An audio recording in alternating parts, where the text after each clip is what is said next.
You know, when you have any kind of dilemma, trauma, calamity, sickness, illness, lack, you're going to have a chance for faith to waver.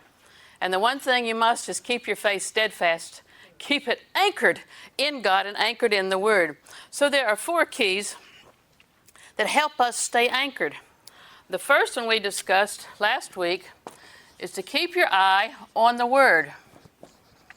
Now what we do is when we have some pain, we talk about the pain. If we have a real lack or insurance gives us some problems, we talk about the insurance. Everybody needs somebody to talk to. I'm a proponent of that. You know that. But somebody of faith, somebody will help you stand up strong and not help you be crippled. But we've got to instantly channel our minds on the Word, on what God had said, not what the doctor said. We appreciate him, not what the insurance company said, not what the neighbor said, not what your mother said. My mother was a jewel. You should have known her. I've been overweight all my life, not grossly overweight, but enough.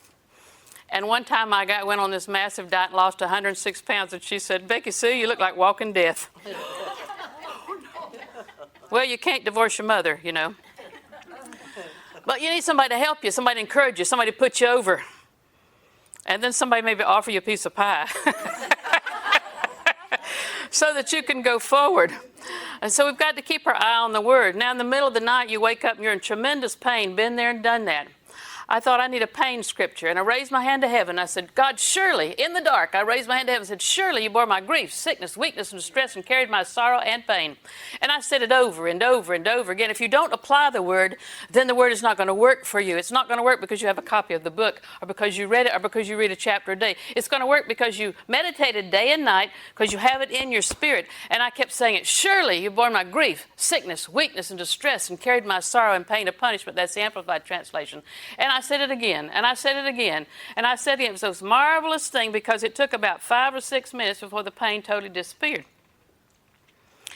The Word is your answer. It's always your answer. The Word is a double-edged sword. Now, if I had a Roman sword, they're very, very sharp, I understand. Never seen one personally. But any kind of sword, and I put it in your back and began to nudge you, you'd do what I wanted you to. Would you not?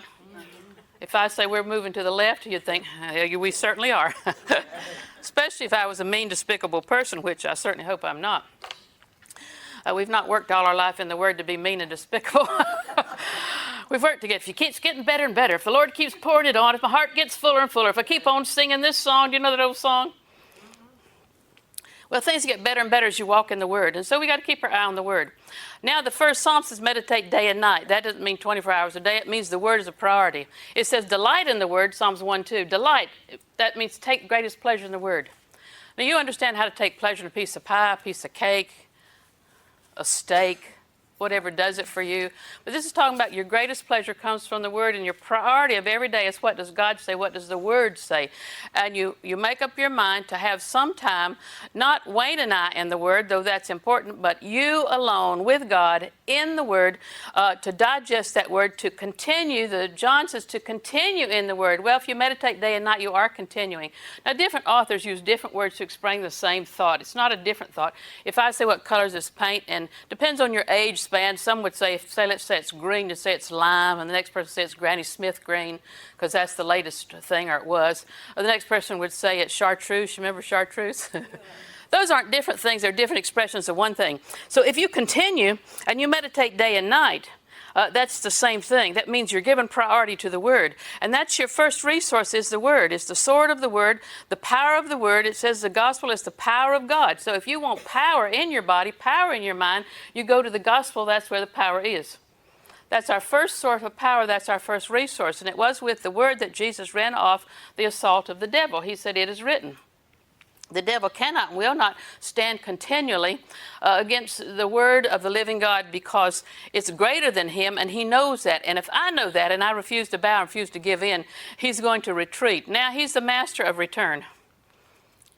But the same Scripture that anchored me continues to anchor me, maintain me, retain me. I'm not budging off. As surely for my griefs, sickness, weakness, and distress carried my sorrow and pain of punishment.